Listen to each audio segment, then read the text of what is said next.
Hello and welcome viewers, I am Pia and you're watching NewsX World, and here are the top headlines. UN Secretary General Antonio Guterres has strongly condemned Russia's latest wave of large-scale missile and drone strikes on Ukraine, which claimed 8 lives and caused widespread damage. US President Donald Trump says that he has decided how to proceed on Venezuela. This comes as top Trump administration officials, military and senior staff gathered at the White House for at least the third day in a row to discuss possible military operations. China has asked its citizens to avoid traveling to Japan as the diplomatic dispute deepens over statements made by Japanese Prime Minister Sanae Takaichi on the possibility of deploying forces backing Taiwan in the event of an attack.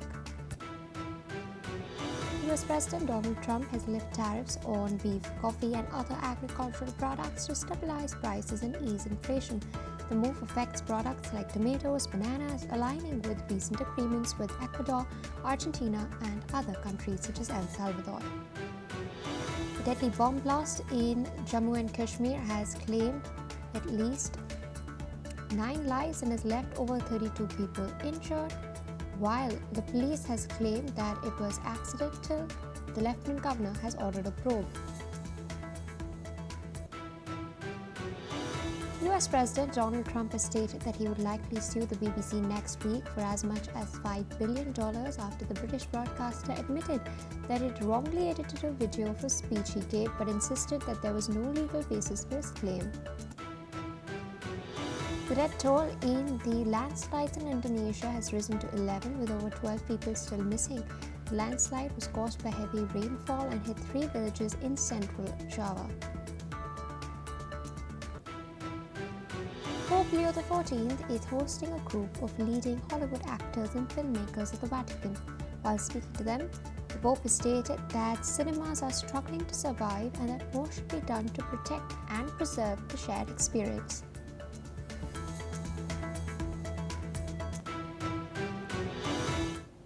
Well, viewers, those are the headlines and our top focus. Bulgarian Prime Minister Rosen Zeljakov has welcomed the Trump administration's clearance allowing potential buyers to negotiate with Russia's Lukoil about purchasing its foreign assets. The United States issued new licenses allowing potential buyers to begin talks with Russian oil giant Lukoil about purchasing its foreign assets, including the Burgas refinery, which Bulgaria recently moved to take control of. Zeljakov has stated that the government's priority now is to ensure uninterrupted deliveries of crude oil and calm refinery workers as sanctions continue to tighten. Това да ни успокоява, защото тепърва предстоят много предизвикателни дни, седмици и месеци пред рафинерията, но най-важното е да убедим работещите в рафинерията, че всичко, което правим, ще бъде за спокойствието, за нормалното функциониране, както и да има една по-висока степен на внимание по отношение на възможни провокации. Meanwhile, workers and residents near the plant say that they fear the refinery would be shut down and weakened, raising concerns about jobs and Bulgaria's fuel market. US sanctions on Russia's major oil firms imposed over the ongoing war in Ukraine have increasingly disrupted Lukoil's global operations, which account for about 0.5% of world production. Listen in to what a resident had to say. Аз искам да спре да разберат какво са направили тези горе всичките. Защото искат това да направят. Или да я превземат, или да поне да фалират, да знаем какво е. Те отгоре всичко искат да заграбят. Говори се, че искат да го провалят Лукойл. И сега особено с този особен управител, дето искат да го слагат. Уж беше някакъв специалист, но като гледам не е специалист. Защото нагоре особено са всичките специалисти. А никой не е сложен на място, което може да свърши работа. Там са сложени всеки сложен човек, а няма кой да върши работа. This, of course, the latest that we're tracking. With us on the broadcast is Dr. Satoru Nagao, fellow at the Hudson Institute in Tokyo. Thank you so much for taking our time and speaking to us on NewsX World. What do you make of this particular move Of course, Trump administration has now given its clearance. The Bulgarian Prime Minister Zelyaskov has also backed Trump's move regarding the purchase of Lukoil's assets within Bulgarian territory. How is this likely to be seen in Moscow? This economic sanction towards two companies, Rosneft and Lukoil, is very serious economic sanctions. Because there are the many children company of in many countries in Europe, especially Western countries. Germany has or Bulgaria has something like that. So that's why not just sanction against the income of Russia, but also this is a direct link with the supply line of these countries. So that's why this is serious, but at the same time, one by one, during the process of the economic sanctions, each country tried to solve this issue and succeeded. One of the examples of the success is this case. The Bulgarian government decided to own this company as the Bulgaria's company. So Lukoil is also already separated from the Lukoil in the Russia and Lukoil in the Bulgaria. So that's why now this is not linked with the income from the Russia. Income of the Russia, so that's why this is out of the economic sanction. Indeed, And the same thing could happen in the other countries. Indeed, I want to ask a quick follow-up on that note. We've also seen the Trump administration, in fact, announcing that it would give some sort of reprieve to Serbia and Serbia's purchase of Russian oil and gas. I know I'm digressing a little bit over here. This is for 3 months. A similar such statement was made when Viktor Orban of Hungary visited the White House. 1 year reprieve was given to him. What do you make of the Trump administration's reaction as far as this is concerned? Because on one hand, you're seeing the Trump administration back countries like Bulgaria taking control of Lukoil's assets. On the other, you're seeing the Trump administration give some relief to certain other countries in Europe, such as Serbia and Hungary, as far as the purchase of Russian oil is concerned. These are two very distinct approaches that the Trump administration is following through. What is prompting this? Because practical or not is different. So case by case basis, they need to arrange a little to adjust situation. This is needed because just imposing sanction and creating or strengthening the enemy side is not the purpose of this sanction. Sanction is declining the income of Russia and Russia cannot continue the war. That is the purpose. So in this case, some country need to arrange, need to ask the United States a special treatment. Of course, a case-by-case basis, they are checking the detail and the US can reply some that could happen. So if the country can deal with the situation themselves, in this case, like Bulgaria, that they can do themselves, that's why this is achievement of Bulgaria. But at the same time, in case of Serbia, in case of Hungary, of course, they need some gap of time to adjust the situation. It's also understandable because in the long run, sanction will be tougher for Russia.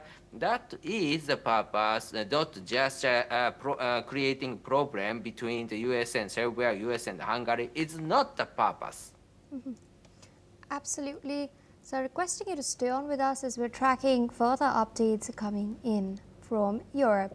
We're now learning that the European Union has held the 9th edition of its Day of Dialogue today in close coordination with the Syrian civil society and the Syrian transitional government. The event had taken place 8 times previously in Belgium's Brussels, but for its 2025 edition, the EU chose the capital city of Syria, that is Damascus. Operating within the framework of a Brussels conference, the event essentially reflects EU's long-standing commitment to support the Syrian people. This year's edition particularly focuses on giving a key platform to the civil society organizations of Syria, allowing them to share their perspective and experiences. Now, according to the program, at the EU, 300 organizations have participated in the event, further emboldening EU's plan to ensure that help for Syria's transition is inclusive and all-encompassing. Listen in to what some of the senior-most officials from both EU and Syria have stated. Welcome the commitments of the transitional authorities towards a peaceful and inclusive transition, as well as the number of positive steps already taken, such as the signing of the Constitutional Declaration and the initial formation of the People's Assembly. وفي ظل سوريا جامدة فإننا لا نرى المجتمع المدني الحيوي منافسا لنا أو خصما مباشرا، والمشاركة التكاملية لا غنى عنها. مقدمة لخطة الاتحاد الأوروبي بالعمل على مساعدة السوريين ليكونوا قادرين ينجزوا بهذه القضايا اللي هي مثلا العدالة الانتقالية، مشاركة الشباب. In other news, the Democratic Republic of Congo and the M23 rebel group has signed a framework agreement in Doha aimed at ending months of fighting in eastern Congo. Now, the Doha framework for a comprehensive peace agreement was finalized in a ceremony attended by officials from both sides as well as representatives from Qatar and the United States of America. M23, which has been backed by neighboring Rwanda, seized Goma in January and expanded control across North Kivu and South Kivu provinces, sparking a humanitarian crisis that has killed thousands and displaced hundreds of thousands. Qatar and the US and the African Union have all been mediating months of talks to bring lasting peace to the mineral-rich region. Now, this latest agreement follows previous ceasefire deals, including a July 2025 framework in Doha and a separate Congolese-Rwandan agreement signed in Washington in June. Despite prior agreements, violations were reported on both sides, prompting renewed diplomatic efforts. Qatar's chief negotiator, Mohammed Al-Khulaifi, has described the new pact as historic and has emphasized continued mediation to implement peace on the ground. Stay with us on the broadcast is Dr. Satoru Naga. We've been tracking what's taking place in Congo for quite a while now. What we've seen is basically the realization of the effort by Doha, by Washington, by the African Union to get DR Congo and M23 to now sign a peace agreement. But we do know that the M23 for a long period of time has been backed by Rwanda. In this context, can we expect this agreement to now hold, or could there still be some sporadic incidents of violence in Kivu? There is a possibility that it is a very important step to end this battle because for a long time there is a committed war. But at the same time, in case of the M23, they need support from Rwanda. But Rwanda and the Congo has already agreed to end this hostility. So that's why for M23, they need to end this battle as soon as possible. Even if they are expanding the territory and the war itself is they are winning in some area, that's but even if such kind of situation, this is a better timing for them to end this. But at the same time, the problem is the Congo government side. The Congo government side, for a long time, they declined to negotiate the M23. So because of the recent situation, which is the intervention of President Trump, that's why they agree with Rwanda and they agree with M23. It has really happened. But at the same time, the view from the president of the Congo, the area the M23 occupied, which is a wider area of the Congo, it's their area, so they do not want to give this to the rebel group M23. So that's why if they agree just now, of course, just now it will end, but in the long run, there is a complaint in the Congo governmental side. And so if there is no strong pressure from the United States, there is a possibility the war will restart in this place. Indeed, and I also wanted to understand from you, considering the fact that both North and South Kivu are very mineral rich, how is that sort of played into the economics of this particular conflict? How is that sort of exacerbated what we've seen on the ground as far as the scale of this conflict is concerned? Of course, main reason of this battle is how to take this resource-rich, mineral-rich region or mine itself. But these are the very important area. So that's why in the peacetime, of course, they will create more sustained infrastructure, and it will export more faster. But at the same time, even in the war situation, still they are digging and exporting. So that's why these minerals are a vital part. And so that's why both sides of this battle believe all of these resources are their own resources. So that's why even if the ceasefire agreement has happened, if they get the chance to take these resource mines from other side, will it be very late because I have another show? Absolutely. So with that, I'd like to thank you for taking out time, of course, sharing your analysis of what's happening as far as DR Congo is concerned. On that note, viewers, we shift our focus towards more updates coming in this time from Bangladesh. We're now learning that in Bangladesh, a massive rally in Dhaka has seen tens of thousands of people demanding that the Ahmadiyya community be declared non-Muslim. The protest comes after weeks of growing pressure from leaders who are now urging worshippers to join the demonstration after Friday prayers in mosques.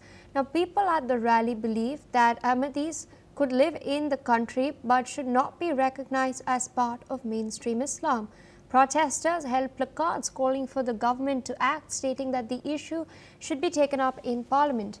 The Ahmadiyyas are a small religious minority in Bangladesh, and the rally highlights rising tensions over Islamic identity. Listen in to what some of the protesters had to say. এই জন্য আসছে যে রাষ্ট্রীয়ভাবে সংসদে কাদিয়ানীদেরকে যাতে অমুসলিম ঘোষণা করা হয়, যেমন অন্যান্য রাষ্ট্রের বিদেশে কাদিয়ানীদেরকে অমুসলিম ঘোষণা করা হয়েছে, ঠিক তেমনি আমাদের সকলের অন্তরের দাবি আবেদন যে রাষ্ট্রীয়ভাবে কাদিয়ানীদেরকে যেন অমুসলিম ঘোষণা করা হয় এবং তারা অমুসলিম হিসেবে বাংলাদেশে তারা থাকবে, আমাদের কোনো দোষ নাই, কোনো সমস্যা নেই। তারা বাংলাদেশে থাকবে, মুসলমান পরিচয় হিসেবে থাকতে পারবে না। তারা কাদিয়ানি আর একটা হিন্দু, যেভাবে ধর্ম কাদিয়ানি একটা আরেকটা ধর্ম, সেই পরিচয় তারা এখানে থাকবে। তারা মুসলমান পরিচয় এই দেশে থাকতে তাদের কোনো অধিকার নাই। তো সরকারের কাছে আমাদের উদাত্ত আহ্বান, অতিবিলম্বে তাদেরকে অমুসলিম ঘোষণা করা হোক।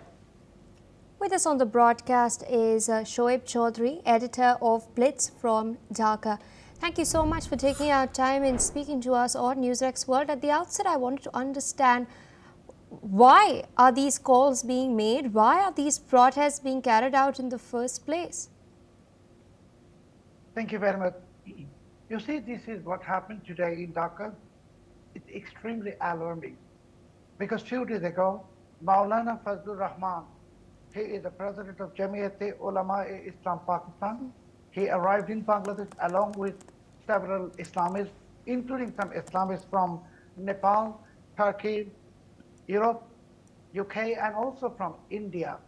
And now what they have done today, we have seen that all the major political parties, not all, I mean, except Awami League, the Bangladesh Nationalist Party, Jamaat-e-Islami, all of them participate in that so-called International Khatm-e-Nabuwwat Conference, and they demanded declaring Ahmadis as non-Muslims. So this is a kind of the persecution on Ahmadis, what we have seen in Pakistan, in Iran, and some other countries. So classic things are happening here. It's an Pakistani playbook. They are trying to turn Bangladesh into another Pakistan, and I'm very much afraid that if we remember back in 1999, similar demands were made, and there were grenade attacks on Ahmadi mosque in Khulna area. So I'm afraid for the security of the Ahmadi community in this country, because from this conference, what they have shown, and when all the political parties, I mean, as I said, Bangladesh National Party, Jamaat Islami, and other Islamist forces, they gathered together and demanded declaring Ahmadis as non-Muslims. Those they say it must be done in the next parliament, but Islamists will not wait. They will go on rampage on Ahmadis even from tomorrow. So Ahmadis are really at greatest risk now in Bangladesh. Indeed, as you mentioned, we've seen in Pakistan how Ahmadiyas are persecuted. But what do you make of this tone now being struck in Bangladesh as well? The sort of extremist rhetoric we've been seeing, and this is not the first time that we've seen extremist rhetoric. It's been bubbling up for quite a month, and over the last year, it's reached this point. Why do you think the Yunus government has not been able to really act in order to ensure that these extremist voices are not really given a center space in the larger public discourse in Bangladesh? To some extent, why has Yunus not really cracked down? First of all, Yunus is not a government. Yunus is an illegal regime. And all of us know that Yunus has been planted in this country by the US deep state and Pakistani ISI, and Yunus is empowered and supported and surrounded by Islamists and jihadis. So Yunus is actually implementing the agendas of Pakistani ISI and its terror proxies. And as I said, I'd like to repeat that what has happened to Ahmadis in Bangladesh today, I mean, what has happened with this so-called conference, I'm extremely worried about the safety of the lives of Ahmadi community in this country. Indeed, and as you also mentioned, should Bangladesh and the people really look back at history? Because it is no secret that the persecution that Ahmadiyas have faced in Pakistan, it continues till date. We've also seen the persecution that Bengalis themselves faced back in 1971. There have been attempts, especially after the ouster of Sheikh Hasina, some attempts to distort by removing statues of Mujibur Rahman and try to downplay his vision of Bangladesh. Should the people then revisit history to know the tenets on which the country was founded?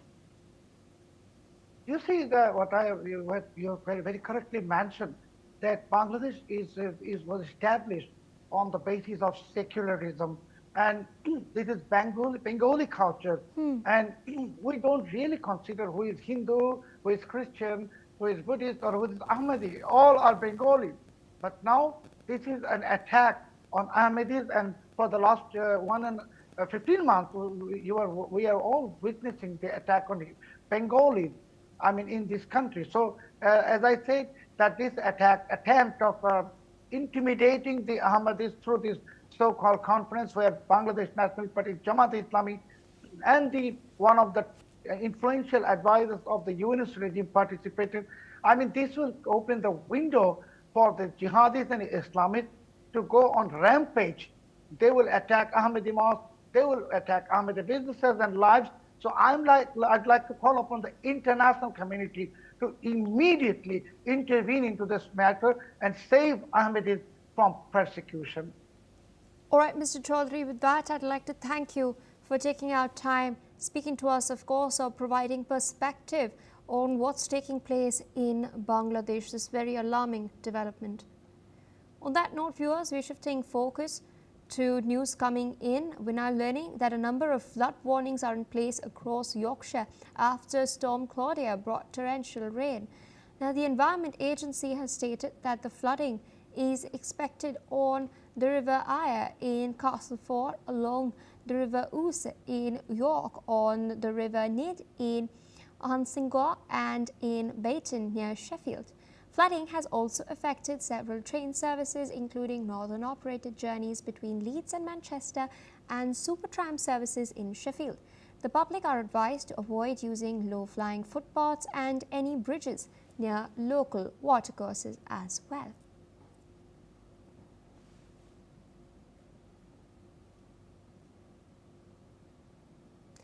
Alright viewers, on that note, we dip into a quick short break.